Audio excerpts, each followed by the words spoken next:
When you think about yourself in retirement, who do you picture? Whose face formulates in your mind's eye?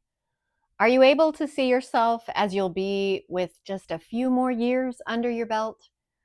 These may seem like strange questions, but stick with me.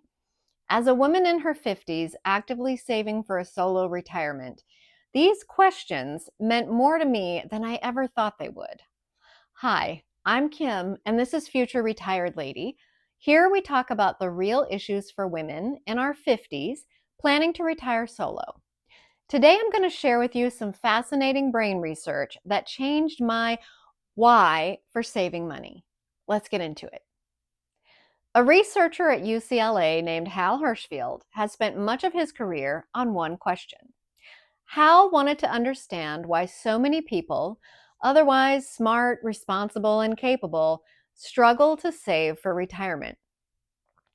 Not because they don't know that they should, but because something in the wiring of the human brain makes it really hard to prioritize a future version of ourselves that we can't quite see yet. So here's what Hal did. He put people inside a virtual reality simulation. They donned a headset and looked into a digital mirror. Half of the group saw their current face, and the other half saw a digitally age-progressed version of themselves, them, but at 70. Afterwards, everyone was asked the same question. If you had a sum of money right now, how much would you put toward retirement? The people who had seen their older face in the mirror allocated more than twice as much to retirement savings as the people who saw their current face. Twice as much. But there is more to this research than just the savings number. In separate studies, Hershfield and his colleagues put people inside brain scanners, functional MRI machines, and asked them to think about themselves in the present, the future, and then a stranger. And when people thought about their future selves, their brain activity looked almost identical to when they thought about the stranger. To these participants, future you seemed like a stranger. This data helps to explain just one part of why saving for a future that we can only guess at is so hard. As far as your brain is concerned, you are handing your money to someone you do not really know. Okay, so that's the research. Here's why I think it matters for women in our 50s planning for retirement on our own. When you're solo, you don't have a partner standing next to you reminding you that there is a future to plan for. There's nobody else's retirement account in the background as a safety net. There's one person in charge of caring about 75-year-old you, and that is current you. When I first came across this research, I sat down and tried to picture her, the 75-year-old version of me. And I found out that it wasn't easy. I couldn't really do it. I could picture a general idea of an older woman, but I couldn't picture her with specific textured details that would make saving for her feel like saving for someone that I love. So the obvious question became, how do we fix this? How do we make that person real to us? The research suggests a few things we can actually do. I've tried all of them, and I'll tell you what worked for me. Number one is to see yourself, see that older person.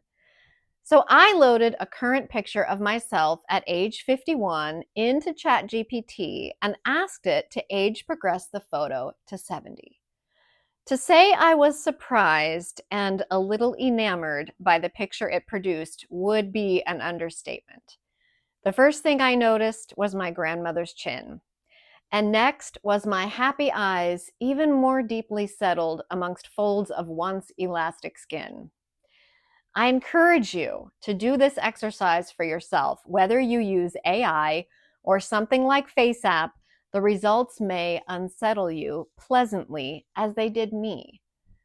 After you run your picture through the aging filter, put the new photo somewhere that you'll see it every single day. I put it on my phone lock screen. You might choose to put it on the inside cover of the notebook where you track your budget, or even the side of your refrigerator. It sounds a little silly, but it's not. The research shows that simply seeing an image of your older self, even a brief look, changes how your brain weighs future decisions.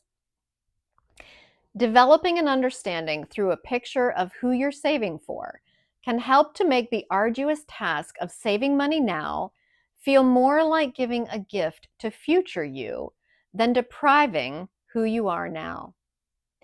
Number 2 was to write her a letter. This comes straight out of the research literature. Studies have found that people who write letters to their future selves, describing their current situation, their hopes, asking questions, report a significantly higher sense of connection to their past, current, and future selves afterward. You don't have to be a writer, and you certainly don't have to show it to anyone. Just sit down with paper and write to her. Tell your future self what you're working on right now and ask her how she is doing. I've done this myself, and having the picture of future me open on the desktop made it all the more real for me. It's a more honest exercise than I expected it to be. You end up writing things that you did not know you were even thinking. Number 3, make her specific. Don't just imagine an older woman, imagine her in detail. Where does she live? Who does she choose to spend her time with? And what has she learned in the decades that are ahead of you now? The more specific she becomes, the more real she becomes. And the more real she is, the harder it is to let her down. So here is what I want you to take away from this. Every financial decision you make between now and your retirement is a letter that you're writing to future you.